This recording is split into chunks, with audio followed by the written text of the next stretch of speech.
A girl is on the verge of marrying into a wealthy family, set to become the envy of everyone as a trophy wife. But just one day before the wedding, she spots her first love, whom she hasn't heard from in 7 years in the newspaper. The information in print makes her pupils dilate in shock, and she faints on the spot. Because the white estate published in the paper is the exact dream castle he promised to give her years ago. Surprisingly, he actually fulfilled his promise. At this moment, her rationality crumbles completely. She drives frantically, desperate to verify the answer buried deep in her heart, until that house appears right before her eyes. White walls, blue shutters, every detail is designed exactly according to her ideas. It turns out he never forgot, but the joy of reunion is instantly extinguished. His eyes hold only strangeness and detachment. I saw your picture in the paper, the one with you in the house, and I just wanted to come and see if you were okay.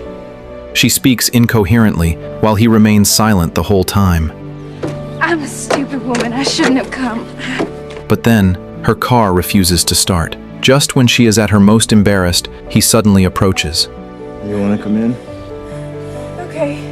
The moment the door closes, a story sealed for 7 years is finally reopened. Time rewinds to the summer amusement park in 1940. Noah falls for Allie, who is vacationing in the countryside, at first sight. As she brushes past him, he summons the courage to strike up a conversation. Allie's ruthless rejection doesn't make Noah back down. Instead, it ignites his competitive spirit. Watching Allie and her friend get on the Ferris wheel, Noah leaps onto the capsule the moment it touches the ground, forcing his way between them despite others scolding him. To stop his madness, the staff urgently pauses the wheel. But Noah hangs directly from the outside of the capsule with one hand. Allie is frightened by this move. Oh my God! I'm not kidding, no! I'm gonna ask you one more time. Will you? Or will you not go out with me?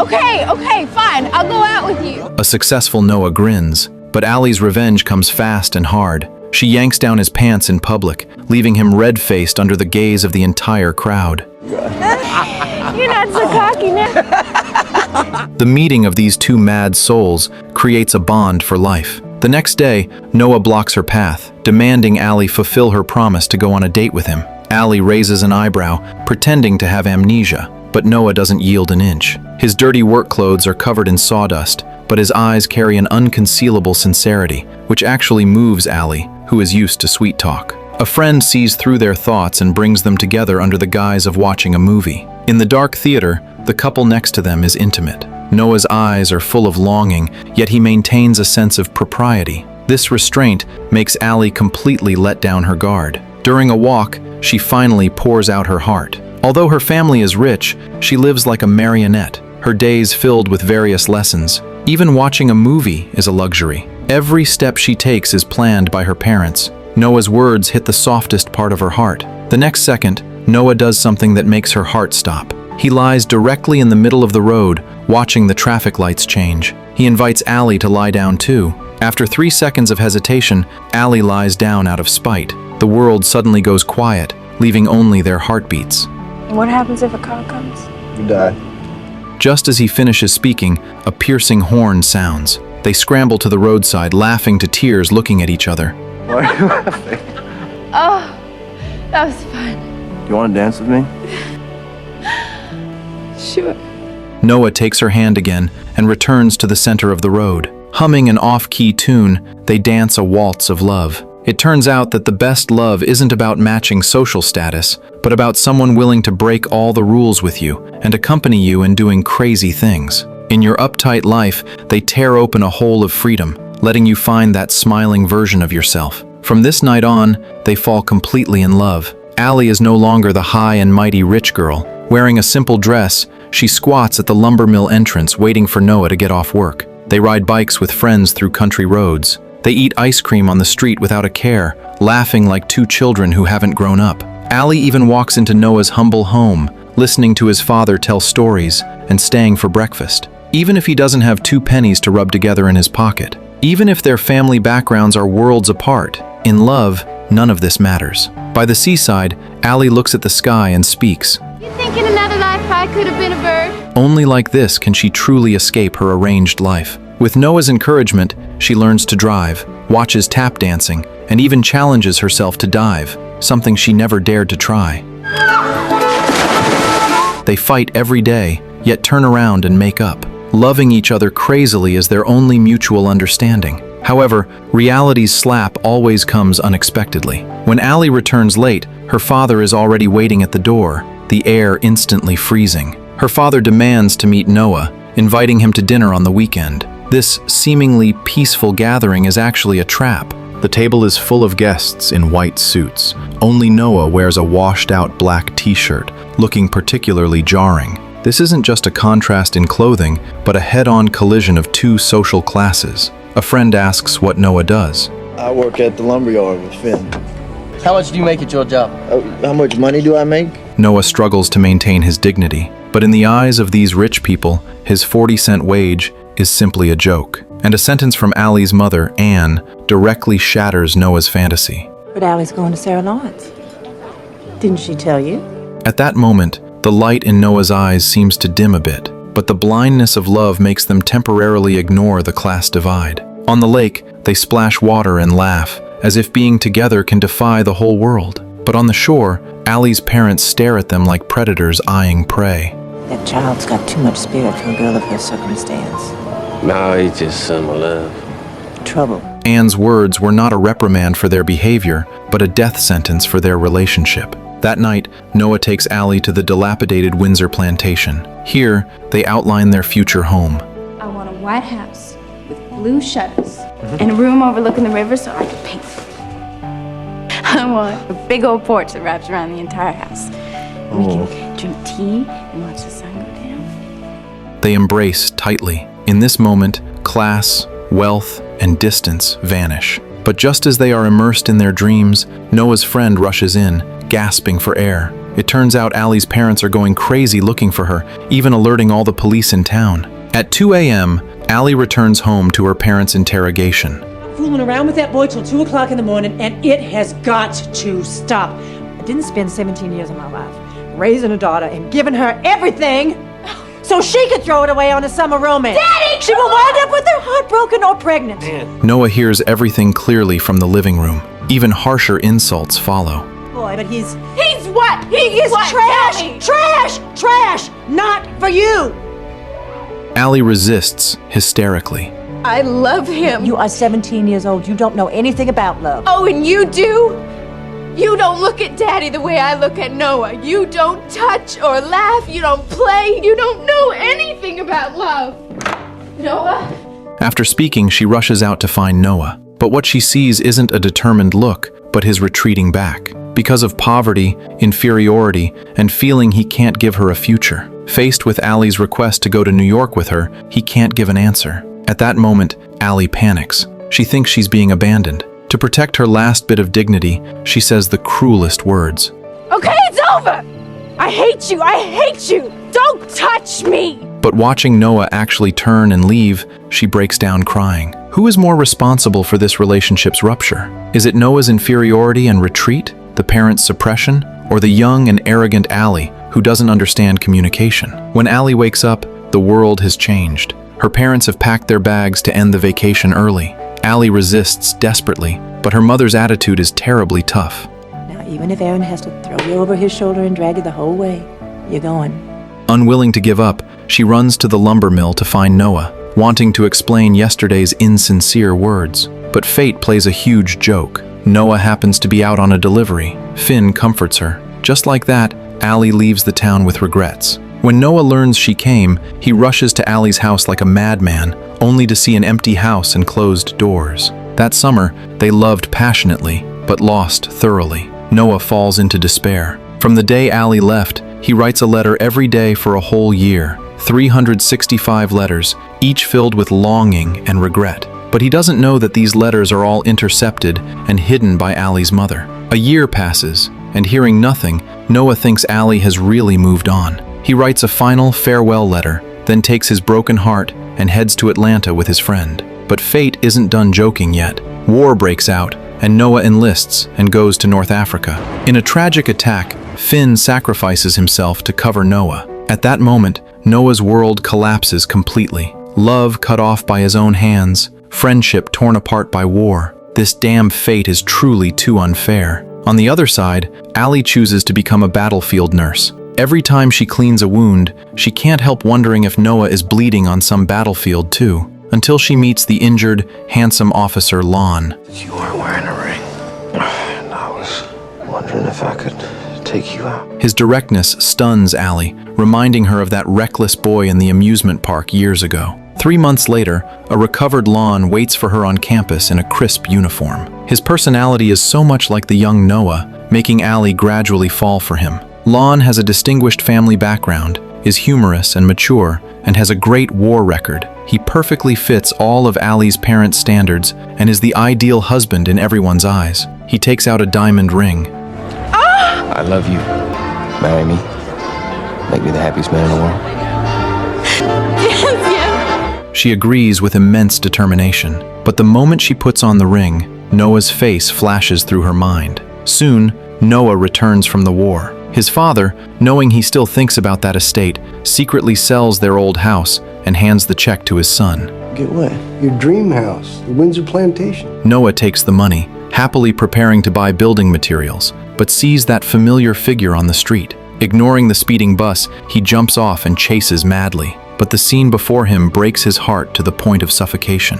Allie is kissing Lon in a restaurant, her smile piercingly sweet. Noah is like a puppet with its soul removed. He doesn't even have the courage to go up and question her, so he can only leave silently. The huge blow drives Noah a bit mad. He starts rebuilding that house day and night. Some say he is fighting for love, but only he knows this is his last straw. He stubbornly believes that as long as the house is built exactly as agreed back then, Allie will come back. But just as the house is finished, his father dies of illness. Looking at the empty estate, Noah gets dead drunk, even wanting to burn it down. Without Allie, this house is just a pile of cold wood, meaningless. But he ultimately can't bear to do it. So he puts an ad in the paper to sell the house, but repeatedly reneges when buyers arrive, complaining the price is too low or that they don't understand how to appreciate it. Even if the price far exceeds expectations, he finds reasons to drive buyers away. He says he wants to start a new life, but his heart is waiting for someone, waiting for the mistress who truly deserves this house. It isn't until the day before her wedding that Allie sees the sale info in the paper and realizes Noah is still alive. Out of respect, she tells Lon her itinerary. Lon thinks it's just pre-wedding jitters and trusts her without hesitation. So Allie drives to the town, leading to the reunion at the beginning. On the day of the reunion, they both pretend to be calm. I love him very much. You marry Lon? We can be friends. But after a few glasses of red wine, memories surge, and Noah picks up a book from back then to read aloud. Allie asks with red eyes. When she leaves, Noah's voice trembles. Do you think you could come back tomorrow morning? There's some place I'd like to show you. Okay. That night, he stays awake all night, afraid this regained flame will be extinguished by reality again. In the morning light, Noah takes Allie rowing to the center of the lake. Allie happily feeds the swans while Noah gazes at her deeply. He cherishes the time before him too much and is too afraid of losing it. And you really did it. What? Everything. It's beautiful what you did. The house. Well, I promised you I would. Allie turns her head, afraid to look him in the eye. Suddenly, thunder crashes and a torrential downpour begins. Her panicked look trying to cover herself makes him laugh. The moment their eyes meet, nothing can be hidden anymore. Back on the shore, Allie turns to leave. Just as Noah parks the boat, Allie turns back to question him. Why didn't you write me? I waited for you for 7 years. I wrote you 365 letters. Now it's too late. I wrote you every day for a year. It wasn't over. You wrote me? Yes! In the heavy rain, the misunderstanding of 7 years is completely unlocked, and the love buried deep in their hearts is reignited. It turns out some people are destined to reunite in fate. The next morning, Allie wakes up to see flowers and a note by her pillow. Follow the arrows for a surprise. She follows the guide to the art studio. Over these years, Allie had almost forgotten she liked painting, but Noah still remembers. He hopes she will be her brave self from today on, no longer bound by anyone. But before the warmth can settle, Anne finds them. Allie can no longer hold back her questions. You watched me cry myself to sleep for months and months, and you never said anything. Anne is unusually calm. She asks Allie to get dressed, saying she will take her for a ride. She takes Allie to a dusty construction site and points to a dirty man in the distance. Doesn't look like it now, but 25 years ago. Oh my goodness, he was really something. We were out of our minds in love, let me tell you. Allie looks at her mother in shock. That always elegant and proper noblewoman now has tears in her eyes. Naturally, your grandfather was furious, so we decided to run away. We didn't even make the next town before the police picked us up. But that was then. You know, sometimes when I'm in the area, just stop here and I'll watch him. Trying to picture how different my life might have been. She brought Allie here to make her see the cruelty of reality. If Allie chooses Noah, her future might look like this. But Anne's final tears betray her heart. She doesn't want Allie to be like her, guarding a dream that can never be realized in a stable life. Finally, she returns all 365 letters to Allie, hoping Allie can make the right choice. Looking at the letters that are 7 years late, Allie is caught in a dilemma. On one side, the true love who waited 7 years. On the other, the fiancé she is about to marry. Noah screams in despair. So it's not gonna be easy. It's gonna be really hard. And we're gonna have to work at this every day, but I wanna do that because I want you. I want all of you, forever. If it's with that guy, go. Go! I lost you once. I think I could do it again. I have to go. Allie still chooses to escape, crying as she drives away, almost crashing due to distraction. This finally gives her the courage to open that farewell letter. In the letter, Noah wrote, "At this moment, Allie finally understands that love isn't about settling, not about weighing pros and cons, but about the person who sets your soul on fire." This letter is her reason to go back. She finds Lon and confesses everything. Although in pain, Lon gives her his final gentleness. I don't have to convince my fiancée that she should be with me. This sentence is both a plea to stay and a final letting go. Finally, Allie cancels the engagement, packs her bags, and rushes to the estate. This time, there's no obstruction from parents, no awareness of class, only two hearts desperate to get close. From youthful recklessness to a long-awaited reunion, from heavy misunderstandings to a firm pursuit, Allie proves with action that true love is worth crossing mountains and seas, worth giving up everything for. The man waiting for her in the rain finally waited for his girl. Just like that, they hold hands through decades of wind and rain, surrounded by children and grandchildren, happy and fulfilled. But time is ruthless. Allie develops Alzheimer's. She forgets the whole world, forgets her children, and even forgets Noah. But Noah never leaves. He turns the estate into a nursing home and stays by her side every step of the way. He treats that yellowed notebook recording their love as a treasure. He reads it to her again and again, even if she has no reaction. He is like a loyal knight guarding his long-aged princess. In those extremely brief moments of clarity, Allie suddenly recognizes him. They dance sweetly in the light and shadow of the hospital room, as if back in that passionate summer. Until the last night of their lives, a miracle really happens. Hearing the end of the story, Allie suddenly opens her eyes, her gaze becoming incredibly clear. She looks at Noah and uses her last bit of strength to speak affectionately. Do you think that our love could take us away together? I think our love can do anything we want it to. I love you, Allie. They hold hands tightly, say goodnight to each other, and walk into eternity together. The next morning, the nurse opens the ward door and sees a scene she will never forget. The two elderly people are holding hands with peaceful smiles on their faces, having quietly left this world. This movie isn't just a love story. It is the most profound interpretation of love. What is true love? It's Noah's desperate gamble jumping onto the Ferris wheel. It's the wild abandon in the middle of the road. It's the deep dedication of 365 letters. It's Allie's bravery in breaking through class barriers. It's the firm pursuit after misunderstandings are resolved. And it is the unwavering companionship when illness strikes. In this era of fast food love, we are often defeated by materialism, distance, and reality, calculating gains and losses in love, afraid of getting hurt. But Noah and Allie prove with their lives that true love is never smooth sailing. It requires courage, persistence, tolerance, and trust. Love isn't a momentary passion, but long-term companionship. It's not about earth-shattering vows, but the gentle, enduring protection of everyday life. May we all meet the person willing to be crazy for us once, the person who can walk through storms with us and stay together for a lifetime. May we all believe in love and dare to love, because love can truly create miracles. If you are also moved by this lifelong love, remember to like, save, and share this with the person you want to spend your life with. Follow me, and in the next episode, I'll unlock more touching stories for you.